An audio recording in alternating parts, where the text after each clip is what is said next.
Hello everyone, how are you? So let's start today the topic of 7th standard, that is learn yoga from animals part 1. तो आज के इस topic में हम देखने वाले हैं कि कैसे योगा और एनिमल या एनिमल के जो पोजेज होते हैं या योगा के पोजेज होते हैं वो एक दूसरे से कैसे रिलेट करते हैं, इस चीज़ को हम देखने वाले हैं और हम योगा के बारे में बहुत कुछ सीखने वाले हैं. तो चलिए शुरुआत करते हैं. Let's begin. Since the year 2015, the world has been celebrating June 21st as International Yoga Day. तो 2015 से 2015 से वर्ल्ड 21 जून को इंटरनेशनल योगा डे सेलिब्रेट करता है. As most of us will know, yoga is a culture of physical, mental, spiritual discipline perfected in ancient India. तो पुराना जो India था, मीन्स अभी modern India, ancient India means जो पुराना ज़माना था, पुराने टाइम पर लोग योगा को बहुत ही इम्पोर्टेंस देते थे. ये एक कल्चर था, फिजिकल, मेंटल और स्पिरिचुअल. फिजिकल मीन्स आपकी बॉडी से रिलेटेड, मेंटल मीन्स माइंड और स्पिरिचुअल मीन्स सोल. तो इन सबको प्रॉपरली डिसिप्लिन करने के लिए जो लोग थे पहले वो क्या करते थे, योगा को फॉलो करते थे, योगा करते थे वो पहले के लोग. Yoga as an ancient Indian discipline is a composite practice involving the complete mind body soul complex that is a human being. Yoga पहले के टाइम पे एक डिसिप्लिन होता था. डिसिप्लिन मीन्स क्या होता है, आप हर चीज़ को प्रॉपर तरीके से फॉलो कर रहे हैं, हर चीज़ को आप एक पैटर्न में फॉलो कर रहे हैं. और उसमें क्या होता है, एक प्रैक्टिस होती थी. ये कंपोजिट मीन्स होता है, एक कॉम्बिनेशन होता था अलग अलग पोजेस का और उनकी प्रैक्टिस होती थी जिसमें आपका माइंड, आपकी बॉडी, आपका सोल पूरी तरह से इन्वॉल्व होता था. और इन तीनों चीज़ों को मिला के क्या बनता है, ह्यूमन बीइंग बनता है. दैट मीन्स ह्यूमन की पूरी बॉडी, उसका माइंड, उसका सोल सब चीज़ों में इन्वॉल्व होता था, कंबाइन होकर इस प्रैक्टिस को किया जाता था. Here, let us focus on yoga as an integrated system of physical exercises that help us to attain concentration, focus and also improve flexibility, balance and strength. तो यहाँ पर हम फोकस करेंगे योगा पर एक इंटीग्रेटेड मीन्स होता है जिसमें सब चीज़ें मिक्सड होती हैं. तो एक ऐसा सिस्टम, एक ऐसा मिक्स सिस्टम जिसमें फिजिकल एक्सरसाइज तो होगी, नो डाउट फिजिकल एक्सरसाइज होती है, लेकिन इसके साथ में हमें और क्या क्या स्किल्स हमारे अंदर आएंगी, क्या अच्छी क्वालिटीज़ आएंगी हमारे अंदर. हम में कंसंट्रेशन आएगा अगर हम योगा करेंगे, किस चीज़ के प्रति हमारा अटेंशन प्रॉपर होगा, फोकस, हमारा फोकस बढ़ेगा किसी भी चीज़ के लिए. और यहाँ तक कि हमारी बॉडी में फ्लेक्सिबिलिटी बनेगी, बैलेंस बनेगा और स्ट्रेंथ होगी, मीन्स हमारी बॉडी स्ट्रॉन्ग बनेगी. From an ancient Indian discipline, let us move to a very contemporary area of research. तो योगा को हमने अभी देखा कि ये एंशियंट इंडिया में, तो या फिर आप कह सकते हैं पहले के लोग इसको एक डिसिप्लिन की तरह मानते थे, और अब हम इसको कंटेम्प्रेरी मीन्स होता है जो प्रेजेंट में चल रहा है. तो हम क्या करेंगे इस चैप्टर में, इस टॉपिक में हम सीखेंगे योगा के बारे में, एंशियंट डिसिप्लिन से अब प्रेजेंट में उसका किस तरह से रोल है, उसको कैसे रिसर्च किया गया है, इसके बारे में हम सीखेंगे. तो your first question comes over here is what is yoga. Yoga क्या है, that is your first question. And second question is how does yoga help human being. Human being को किस तरह से योगा हेल्प करता है. सो I hope 2 questions are clear to you. So let's move now. Experts today are doing a wonderful job of drawing us into the world of biomimicry. जो experts हैं वो बहुत अच्छा काम कर रहे हैं, हमको बायोमिमिक्री के वर्ल्ड की तरफ ले जा रहे हैं, उसकी तरफ खींच रहे हैं. ड्रॉ करना मीन्स यहाँ पर उसकी तरफ अट्रैक्ट करना, उसकी तरफ ले जाना. और बायोमिमिक्री क्या होता है, in simple terms biomimicry, let us see. Bio means life and mimicry is to emulate. Emulate का मीन्स होता है इमिटेट करना, किसी को कॉपी करना. तो बायो का मतलब होता है लाइफ. तो बेसिकली अगर आप देखिए तो biomimicry is the science of solving human problems with solutions already present in the natural world. तो बायोमिमिक्री का मतलब होता है एक ऐसा साइंस जिससे आप अपनी प्रॉब्लम्स को सॉल्व कर सकते हैं। किसकी हेल्प से? नेचुरल वर्ल्ड की हेल्प से, नेचर की हेल्प से, जो नेचर ने हमको प्रोवाइड किया है उन सब चीज़ों की हेल्प से हम अपनी प्रॉब्लम को सॉल्व कर सकते हैं। उसको कहते हैं बायोमिमिक्री। सॉल्व करने का साइंस है। Okay, so this is what you can say biomimicry is. So let us move ahead. From this point of view, yoga is also a form of biomimicry where in typical asan or poses we emulate mountains, trees, fish, cats and so many more animals. तो अगर इस तरह से देखा जाए तो योगा में हम क्या करते हैं? हम कॉपी करते हैं। Imitate means again I am telling you, किसी की नकल उतारना, कॉपी करना, उसको फॉलो करना। तो आप क्या करते हैं? आप कॉपी करते हैं कुछ ऐसे आसन या फिर इंग्लिश में हम उसको पोज कहते हैं।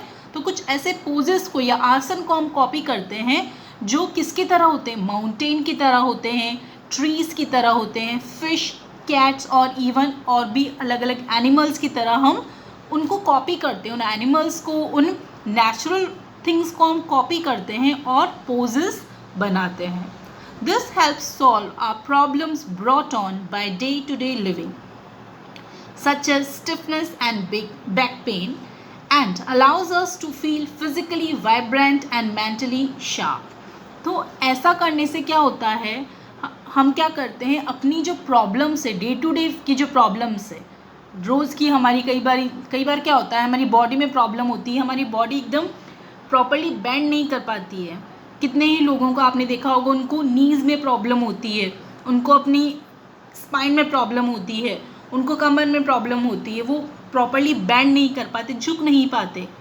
तो ऐसी प्रॉब्लम्स को आप सॉल्व कर सकते हैं। ऐसी डे टू डे प्रॉब्लम्स जो होती हैं, लिविंग रूटीन प्रॉब्लम जो रहती है, आप कह सकते हैं कि डेली की ही प्रॉब्लम है ये, घुटने में दर्द है उनके, तो ऐसी प्रॉब्लम्स को या ऐसे पेन से वो अपने आप को रिलीव कर सकते हैं।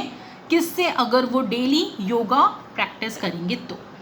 और कुछ ऐसा भी होता है कि कुछ लोग जो अच्छे होते हैं वो मेंटली शार्प होते हैं, वो अपनी तरह से फिजिकली और अच्छे होते जाते हैं वो।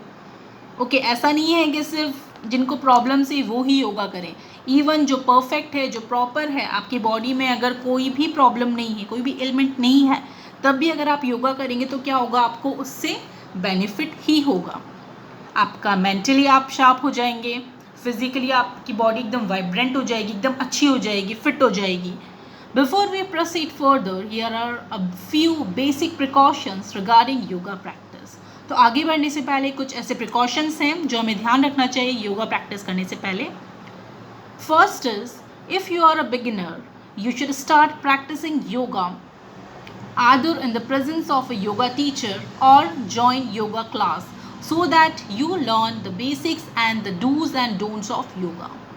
तो पहली चीज़ ये है, अगर आप बिगिनर हैं, अगर आप शुरुआत कर रहे हैं, अब तक आपने कभी करा नहीं है और आप फर्स्ट टाइम कर रहे हैं, तो सबसे इम्पॉर्टेंट चीज़ है या तो आप किसी योगा टीचर की प्रेजेंस में ये स्टेप्स या ये पोज करें या फिर कोई योगा क्लास को ज्वाइन करें, जिससे आप बेसिक्स सीख सकेंगे। उसके जो स्टार्टिंग चीज़ें होती हैं, जो हमको कुछ ऐसे रूल्स होते हैं जो हमको फॉलो करनी चाहिए, या कुछ ऐसी एक्टिविटीज़ होती है जो डूज और डोंट्स होती हैं। डूज मीन्स करना चाहिए, डोंट्स मीन्स नहीं करना चाहिए।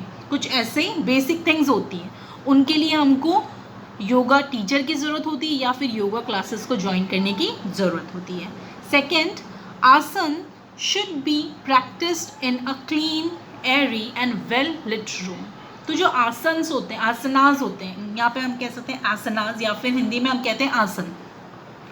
तो आसन, जब भी आप कोई भी पोज करते हैं या कुछ भी प्रैक्टिस करते हैं, योगा करते हैं बेसिकली, वो एरिया, जिस एरिया में आप कर रहे हैं वो एरिया क्लीन होना चाहिए। एरी मीन्स जहाँ पर अच्छी आपको फ्रेश एयर आ सके, ऐसी जगह होनी चाहिए।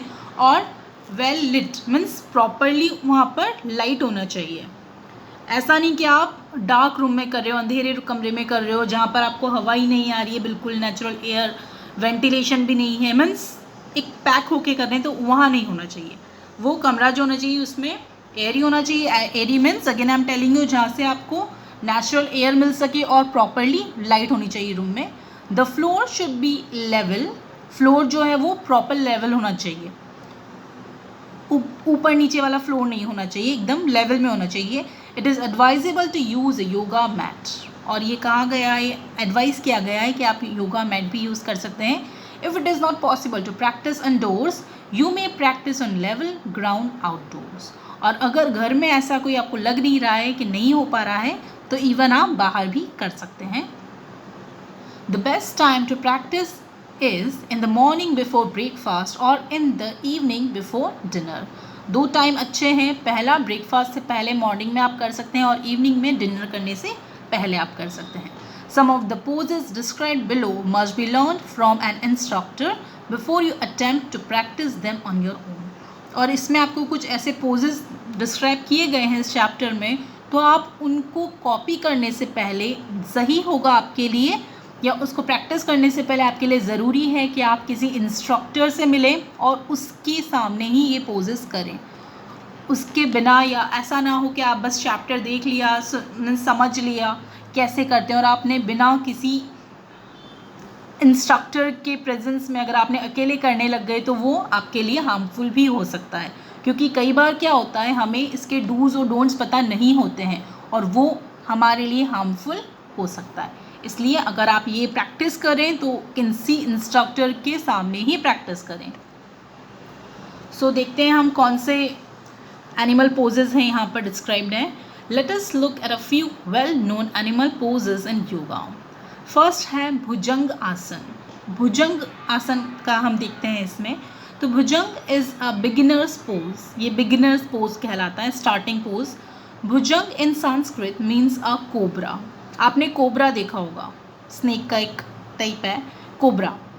तो कोबरा को आपने देखा होगा, उस कोबरा को संस्कृत में कहते हैं भुजंग. Bhujang Asan is a pose that resembles the posture of a cobra with a raised head. आपने देखा होगा जो कोबरा होता है वो अपना जो सिर, हेड को कैसे रेज करता है. तो आपको यहाँ पर एक पिक्चर दिख रही है. अगर आप इस पिक्चर में मैन की जगह कोबरा इमेजिन करें तो कोबरा का जो पोस्चर होता है वो इसी तरह होता है कि वो उसका जो हेड है वो ऊंचा रेज करता है, राइट, अबाव करता है वो अपना हेड रेज. तो क्या होता है, उसका पोर्शन, उसका पोस्चर यहाँ पर आपको भुजंग आसन में देखने को मिलता है. दिस आसन helps you tone the muscles of the back and strengthens your spine. इससे क्या होता है, इस आसन को करने से आपके जो मसल्स होते हैं उसको टोन मीन्स आप कह सकते हैं कि वो क्या होते हैं, वापस से एक उनमें ब्लड सर्कुलेशन होता है. और आप कह सकते हैं कि जैसे कोई चीज़ रिजिड होती है, कोई चीज़ ऐसी होती है कि वो बिल्कुल भी बेंड नहीं होती, लेकिन आप धीरे धीरे योगा प्रैक्टिस करेंगे ना तो आपकी बॉडी भी बेंड होने लगेगी, आपके मसल्स भी बेंड होने लगेंगे. इसको प्रॉपर सर्कुलेशन मिलेगा, ब्लड सर्कुलेशन प्रॉपर होगा. और उसके साथ में जो आपकी स्पाइन होती है, स्पाइन मीन्स आपकी जो बैक साइड की जो बोन होती है स्पाइन, इससे क्या होगा आपका, उसको भी स्ट्रेंथ मिलेगी, उसको भी ताकत मिलेगी. It also benefits the chest and shoulders. और इसके साथ में चेस्ट और शोल्डर्स को भी ये बेनिफिट करता है. So your next question comes over here, how does Bhujang asana help us और human being. How does Bhujang asana help अस. तो देखते हैं इसके स्टेप्स क्या है, कैसे करते हैं इसको. लाई फेस डाउन. सबसे पहले होता है आप उल्टे लेट जाइए, अपना फेस नीचे की तरफ करके. Relax all the muscles completely so that you are completely at ease. उसके बाद आपको क्या करना है, एकदम रिलैक्स होकर लेटना है जिससे आपको कोई भी प्रॉब्लम नहीं हो. अपने सारे मसल्स को पूरी तरह रिलैक्स करना है. Place your palm on the sides. उसके बाद आपको साइड में अपने पाम, जो हथेली होती है, उसको रखना है on the sides just below your shoulders. अपने शोल्डर्स के जस्ट नीचे आपको अपने पाम रखना है. Breathe in deeply as you slowly raise your head. और आपको सांस अंदर लेनी है और धीरे धीरे अपना सिर उठाना है. Then smoothly raise the upper part of your body. और फिर धीरे से अपना जो आगे का पार्ट होता है बॉडी का उसको ऊपर उठाना है. Do not come up with a jerk. Let your movement be smooth and flowing. और एकदम से नहीं करना है, धीरे धीरे करना है. क्योंकि कई बार क्या होता है, हमें लगता है कि हम ये ईजीली कर सकते हैं तो हम जर्क के साथ कर लेते हैं. जर्क मीन्स एकदम से आपको नहीं करना है, स्लोली करना है और स्मूथली करना है. Come up slowly so that you feel the movement of the spine vertebra by vertebra. Vertebra means होती है आपकी स्मॉल बोन्स होती हैं, तो मीन्स क्या होता है, level by level, one by one, means slowly आप ऊपर उठेंगे तो आपको लगेगा कि हाँ धीरे धीरे सब चीज़ें प्रॉपर हो रही है और आपको वो मूवमेंट फील होगा। कर्व द स्पाइन वेल, और उसके बाद आपको स्पाइन को कर्व करना है पीछे की तरफ। The navel must keep touching the ground, और जो आपकी नेवल है वो आपका ग्राउंड से टच होना चाहिए और आपकी सिर्फ आगे की बॉडी ही ऊपर जानी चाहिए। This is how you can do bhujangasana. Hold the breath in this position to count of 20, और 20 सेकेंड्स तक आप काउंट करेंगे और तब तक अपनी ब्रेथ को आप होल्ड करके रखेंगे। Then come down slowly while you breathe out, और सांस बाहर छोड़ते हुए आपको धीरे धीरे नीचे की तरफ आना है। To start with you can repeat the process 6 times, और स्टार्टिंग में आप इसको 6 बार कर सकते हैं। तो पहला आसन आपका हुआ भुजंगासन। आई होप आपको समझ में आया होगा, थोड़ा बहुत आइडिया लगा होगा कैसे करते हैं इसको। सेकेंड हम चलते हैं सिंहासन। सिंहासन और lion pose is a favourite with young people. सिंह आपने सुना होगा, सिंह मीन्स लायन, तो लायन पोज भी होता है जो यंग पीपल का काफ़ी फेवरेट होता है। In this asana you assume the sitting position and facial expression of a lion. इसमें आप कैसे लायन बैठता है और उसका जो फेस का एक्सप्रेशन होता है उसको आप कॉपी करते हैं या फिर उसको आप इमिटेट करते हैं। Although there may be a number of steps, this pose really requires very little effort. इसमें स्टेप्स तो बहुत होती है लेकिन ज़्यादा मेहनत करने की ज़रूरत नहीं होती है। स्टेप्स क्या है इसकी देख लेते हैं। Okay, before going ahead I want to tell you next question.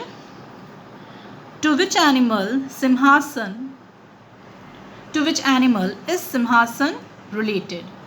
To which animal is simhasan pose related?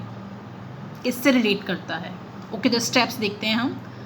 First है, sit with your legs folded under you so that your toes are pointing straight behind and you are sitting on your heels. आपको क्या करना है, अपने legs को fold करना है लेकिन पीछे की तरफ फोल्ड करना है, जिससे आपके लेग्स जो हैं, आपके जो टोज है कम्प्लीटली स्ट्रेट होंगे और आप अपनी हील्स पे बैठेंगे। जैसे हम खाना खाने के बाद कई बार बैठते हैं, वज्रासन बोलते हैं इसको, तो वज्रासन में बैठना है आपको। वज्रासन इन द सेंस आपको अपने दोनों लेग्स को फोल्ड करके बैठना है, अपने नीज आगे होंगे और आपके जो टोज हील्स पीछे होंगे। Keep your spine straight but as relaxed as possible. देखिए, योगा में सबसे इंपॉर्टेंट होता है आपकी स्पाइन को स्ट्रेट रखना होता है, जो रीढ़ की हड्डी कहते हैं हम हिंदी में, उसको एकदम स्ट्रेट रखना होता है लेकिन थोड़ा रिलैक्स होकर। Close your eyes and focus your attention on the centre of the forehead. आपको अपनी आइज क्लोज करनी होती है और अपने फोरहेड के सेंटर में आपको देखना होता है। In yoga this point is often referred to as a third eye, means दोनों आंखों के बीच में जो एरिया होता है उस एरिया को, अपने फोरहेड को आपको देखना होता है बेसिकली, और उसको थर्ड आई भी कहते हैं।